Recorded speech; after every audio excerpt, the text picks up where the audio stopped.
Au cœur aujourd'hui de mes activités, c'est le droit de l'IA et le droit des robots, puisque je défends l'idée que les robots doivent avoir un droit spécifique, que les robots ne sont pas objets de droit, mais sujets de droit.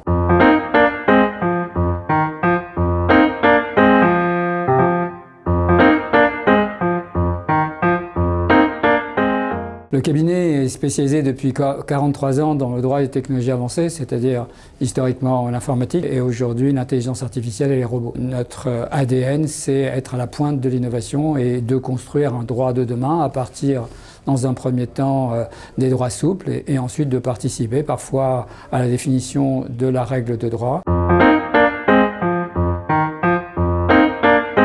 Au cœur aujourd'hui de mes activités, c'est le droit de l'IA et le droit des robots, puisque je défends l'idée que les robots doivent avoir un droit spécifique, que les robots ne sont pas objets de droit, mais sujets de droit. Il y a dans le monde maintenant plus de 100 législations sur l'intelligence artificielle et les robots, et de plus, un projet comme le RGPD pour l'intelligence artificielle, dans le cadre de l'Union européenne, qui a pour objet d'harmoniser de manière horizontale l'ensemble du droit des robots, c'est-à-dire les voitures autonomes, les navires autonomes, les avions intelligents.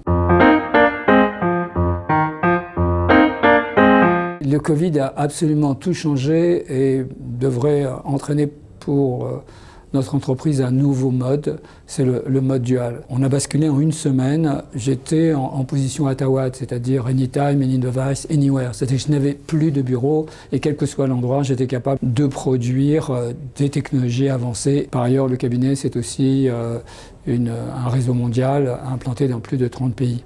Et donc, j'étais en interaction avec chacun des pays, quel que soit le décalage horaire. Et à partir de cela, est apparu trois choses. Un, qu'on était capable de travailler en distanciel. Deux, que la productivité augmentait en distanciel. Et surtout, trois, que la qualité augmentait. Ça, c'était loin d'être évident. Ce qui fait que j'ai décidé de passer toute l'entreprise en présentiel et en distanciel de manière totalement libre. Les collaborateurs choisissent le mode le plus adapté à la gestion de la relation client et à la gestion de la relation équipe. C'est eux qui décident, avec les directeurs de mission et les directeurs de département, sur les 15 jours glissants, s'ils sont en présentiel ou en distanciel.